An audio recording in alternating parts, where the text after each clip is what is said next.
प्यारे बच्चों, एक बार फिर से स्वागत है आपका आपके अपने YouTube channel unique academic institute में। मैं राहुल चौधरी हमेशा की तरह से आपके साथ हूं और आज हम लोग जो करने वाले हैं वो क्या करने वाले हैं तो बिहार बोर्ड जो आपकी कक्षा 12वीं की हिंदी है, जो पुस्तक आपके हाथ में है दिगंत भाग 2, उससे हम लोग जो उसका काव्य खंड है उसका भावार्थ कर रहे हैं लाइन बाय लाइन। और लाइन बाय लाइन अनुवाद तो कर ही रहे हैं, हिंदी अनुवाद हिंदी को, और व्याख्या कर रहे हैं उसकी।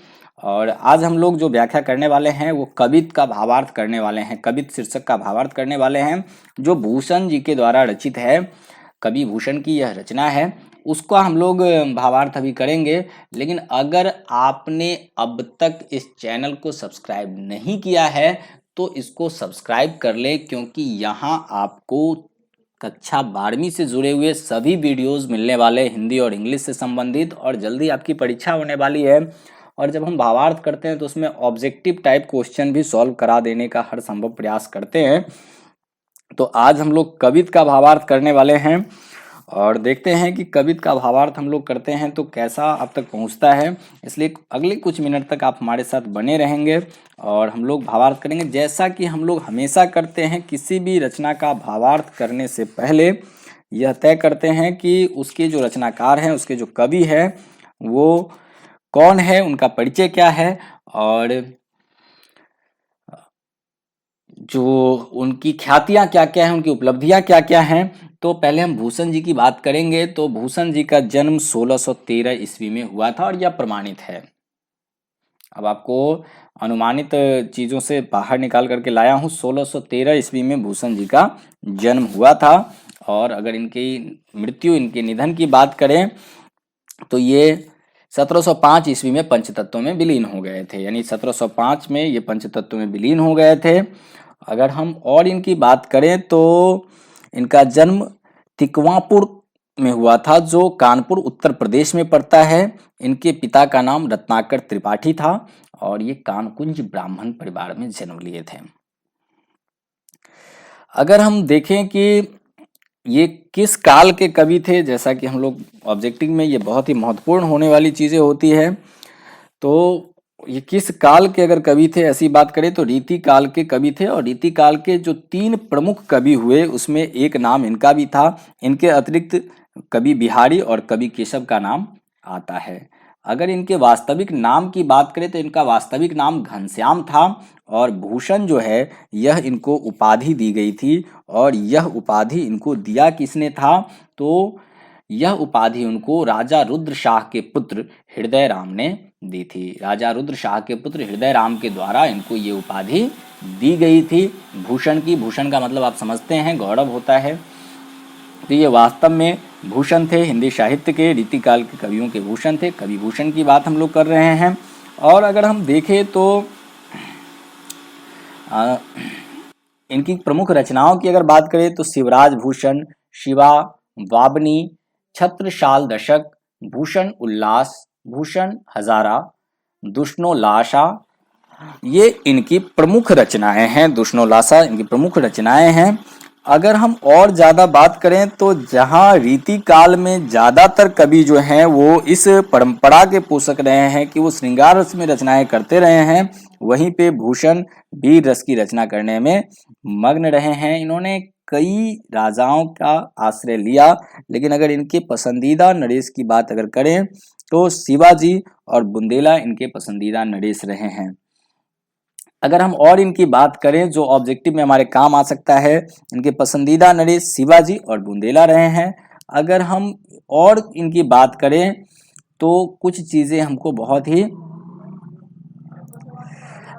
बेहतर तरीके से जान लेना चाहिए कि इनका जो भाषा शैली रहा है, ये किस भाषा में रचना ये करते रहे हैं। तो ये ब्रज भाषा में रचना करते रहे हैं। ठीक है, इनकी भाषा की जो रचना रही है वो ब्रज भाषा में रही है। भूषण रीति काल में किस धारा के कवि हैं, अगर ऐसा पूछा जाए तो रीति मुक्त धारा के कवि हैं भूषण। और किस प्रकार के कवि हैं भूषण, जातीय स्वाभिमान, आत्मगौरव, शौर्य और पराक्रम के कवि हैं। किस प्रकार के कवि हैं, तो ये जातीय स्वाभिमान, आत्मगौरव, शौर्य और पराक्रम के कवि है। और रीतिबद्ध आचार्य कवि इनको कहा गया है। रीतिबद्ध आचार्य कवि के रूप में भी इनको जाना जाता है। और भी अगर इनकी बात करें तो अब सबसे महत्वपूर्ण बात जो है वह है इस कविता का शीर्षक, और वह है कवित। तो ये कवित क्या है ये भी हमारे लिए जानना जरूरी है, जैसा अभी हम लोगों ने जानना है। तो कवित एक छंद का ही शीर्षक है। कवित क्या है? तो कवित एक छंद का शीर्षक है, और यह एक वार्णिक छंद होता है। पहले से हम इस बात को जानते हैं कि छंद दो प्रकार के होते हैं, वार्णिक छंद और मात्रिक छंद। तो ये एक वार्णिक छंद होता है, इसमें वर्णों की गणना की जाती है, और इसमें 31 वर्ण होते हैं। इसमें 31 वर्ण होते हैं, और 16 और 15 पर यति यानी विराम होता है। लेकिन यतियों यहाँ पर 8, 8, 8 और 7 वर्णों पर यति जो है इसमें आवश्यक होता है, यानी प्रत्येक 8, 8, 8 की 3 श्रृंखला पर यति होना आवश्यक है, और उसके बाद अंतिम यति जो है वो 7 पर होता है। 31 वर्ण होते हैं इसमें, ये वार्णिक छंद है। चलिए, तो अब हम इस रचना की ओर आते हैं जो कवि भूषण के द्वारा रचित है। अब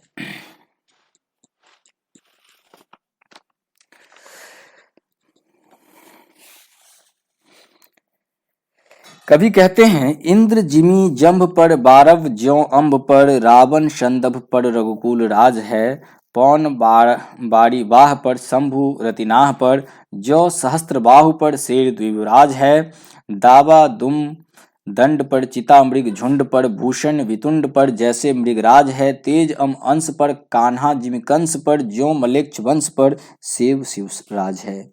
यहाँ पर क्या कहें तो इन्होंने वर्णन किया है, शिवाजी की वीरता का बखान किया है। और कैसे करते हैं बखान, ये भी देखने वाली बात है। बहुत ही खूबसूरत उपमाओं का इन्होंने प्रयोग किया है, और उन उपमाओं के प्रयोग से ये शिवाजी का वर्णन कर रहे हैं। कहते हैं, जिमी यानी इंद्र जिमी जंभ पर, बारब ज्यों अम्ब पर, कि जिस प्रकार से इंद्र का यम पर, और बारब कहते हैं समुद्र की आग को, तो समुद्र की अग्नि का पानी पर, रावण संदर्भ पर, जिस प्रकार से रावण के दंभ से भरे हुए रावण पर भगवान राम का, यानी जिस प्रकार से इंद्र का किस पे, यम पर अधिकार है, जिस प्रकार से इंद्र ने यम पर विजय प्राप्त किया है, जिस प्रकार से समुद्र की अग्नि ने जल पर विजय प्राप्त किया है, जिस प्रकार से घमंडी रावण पर भगवान राम का राज है, उसी प्रकार से शिवाजी का शौर्य है। जिस प्रकार से पौन वरिवाह पर, शंभु रतिनाह पर, ज्यों सहस्त्रवाह पर राम द्विजराज है। और कहते हैं कि जंग की आग का पेड़ों के झुंड पर तथा चिता मृग के झुंड पर, हाथी के ऊपर सिंह का राज है। जिस प्रकार से क्या कहते हैं कि जिस प्रकार से पौन वारिवाह पर शंभु रतिनाह पर, शंभु भगवान शिव का, जिस प्रकार से रतिनाह पर, और सहस्त्रबाहु पर जिस प्रकार से भगवान परशुराम का राज है, उसी प्रकार से शिवाजी का भी शौर्य जो है वह व्याख्या युक्त है, व्याख्या करने योग्य है। दावा द्रुम दंड पर, चिता मृग झुंड पर, भूषण वितुंड पर जैसे मृगराज है।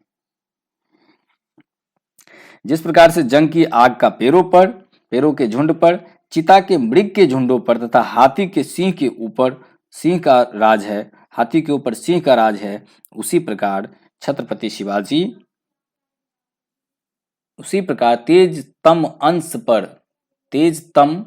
अंश पर कान्हा जिमी कंस पर, तेजतम मतलब बहुत कठोर अंधेरे पर प्रकाश का, कान्हा जिमी कंस पर जिस प्रकार से कंस के ऊपर कृष्ण का, त्यों मलेच्छ वंश पर, और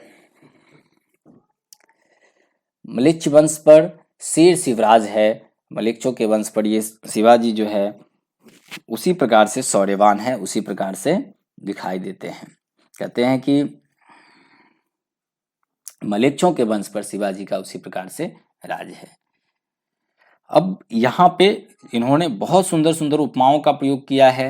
देखिए एक बार फिर से नजर डालते हैं। जिस प्रकार से इंद्र का यम के ऊपर, समुद्र की अग्नि का जल के ऊपर, रावण के घमंड पर, भरे हुए घमंड पर भगवान राम का रघुकुल का राज है, जिस प्रकार से पौन बड़िवाह पर, शंभु रतिनाह पर यानी रतिनाह के ऊपर भगवान शिव का, सहस्त्रबाहु के ऊपर भगवान परशुराम का, जिस प्रकार से जंगल पर आग का, चिता के का, मृगों के झुंड के ऊपर, भूषण वितुंड पर जैसे मृगराज है, जैसे सिंह के मतलब हाथी के ऊपर जिस प्रकार से सिंह है, ये तेज तम अंश पर यानी कि बहुत घोर अंधेरे पर उजाला का, कान्हा जिमी कंस पर, कंस के ऊपर कृष्ण का, ठीक उसी प्रकार से शिवाजी का जो शौर्य है, शिवाजी की जो शक्ति है, उसका मलेच्छों के वंश पर राज है। तो पूर्णतया यह कवित का जो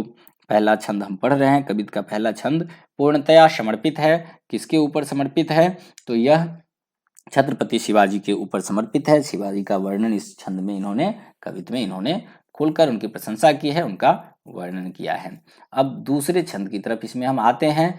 निकसत म्यानते मखियों प्रलयभानु कैसी, फारे तम तोम से गयंदन के जाल को, लागति लंपटि कंठ वैरणी के नागिन सी, रुद्रहिट इझावे दय दय मुंडन के माल को, लाल छितिपाल छत्रशाल महाबाहुबली, कहाँ लो बखान करो तेरी कलवार को, प्रतिभट कटक कटीले के ते, काटी काटी कालिका सी, कलकी कलेऊ देती काल को। अब कहते हैं इसमें वो छत्रसाल की वीरता का वर्णन करते हैं। कहते हैं कि छत्रसाल की तलवार उस प्रकार निकली जैसे प्रलय के सूर्य की तीखी तेज जो है, प्रलय काल का जो सूर्य होता है जिस प्रकार से अपनी गर्मी को लेकर के निकलता है, उसी प्रकार से छत्रसाल की तलवार जो है उसी प्रकार से बाहर निकलती है। यह तलवार हाथी के ऊपर पड़ी हुई लोहे के जालियों को इस प्रकार काट रही है जैसे अंधेरे को चीर कर सूर्य निकल रहा हो, जैसे अंधेरे रूपी बादल को चीरता हुआ सूर्य बाहर निकलता है, उसी प्रकार से छत्रसाल की तलवार जो है वह क्या करती है, तो हाथियों के ऊपर जो जाल लगा हुआ है लोहे का उसको भी काट रहा है। उसकी तलवार जो है नागिन के समान है, जो शत्रुओं के गले में मृत्यु के फांस यानी मृत्यु का फांस बन करके लिपट जा रहा है। वह नागिन है जो शत्रुओं के गले में मृत्यु का संदेशा लेकर के, मृत्यु का फांस बन करके लपेट जा रहा है। वह मृत्यु के देवता शिवाजी को प्रसन्न करने के लिए शत्रुओं के सिर की माला अर्पित कर रही है। तो छत्रसाल का वर्णन यहाँ पर वो करते हुए दिखाई दे रहे हैं, छत्रसाल की वीरता का वर्णन करते हुए दिखाई दे रहे हैं और कह रहे हैं कि युद्ध भूमि में शत्रुओं के सिर को धड़ से अलग कर रही है। राजा क्षितिपाल के शक्तिशाली पुत्र छत्रसाल की तलवार का वर्णन कहाँ तक करूं, यह अत्यंत प्रलयंकारी है। कि किस प्रकार उसका वर्णन करूं, यह शब्दों में समाने वाला नहीं है। तो छत्रपाल कौन है? तो राजा क्षितिपाल के पुत्र का नाम छत्रसाल है और उसकी तलवार का वर्णन मैं कहाँ तक करूं, यह वर्णन करने योग्य नहीं है शब्दों में। यह अत्यंत प्रलयंकारी है। वह युद्ध में अपना लोहा मनवा रहा है, वह अपने युद्ध में अपना खौफ उत्पन्न कर रहा है। वह शत्रुओं के समूह को नष्ट कर रही है। वह शत्रुओं को काट कर कालिका देवी को सुबह का नाश्ता प्रदान कर रही है, अर्थात वह मृत्यु की देवी को प्रसन्न करने के लिए शत्रुओं का संहार कर रही है। यानी यहाँ पर उन्होंने छत्रसाल के शौर्य का वर्णन किया है। छत्रसाल के शौर्य का इन्होंने वर्णन किया है और उसकी वीरता का बखान इन्होंने किया है कि छत्रसाल जो राजा क्षितिपाल के पुत्र हैं और उसने अपने तलवार से इस प्रकार से त्राहिमाम मचा दिया है युद्ध भूमि में, किस प्रकार से वह शत्रुओं की गर्दन काट करके अपने ये क्या कहते हैं छत्रपति शिवाजी को समर्पित कर रहा है, किस प्रकार से उसकी तलवार शत्रुओं के लिए मृत्यु के समान प्रतीत हो रही है, उसके लिए भय का कीलक हो रहा है, उसके अंदर भय उत्पन्न कर रहा है, इसका वर्णन इसमें ये करते हुए दिखाई दे रहे हैं।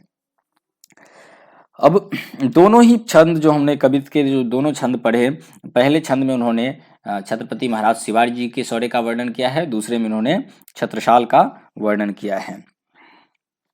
अब अगर हम देखें तो ये पूर्णतया समर्पित है मराठा सम्राट शिवाजी के ऊपर।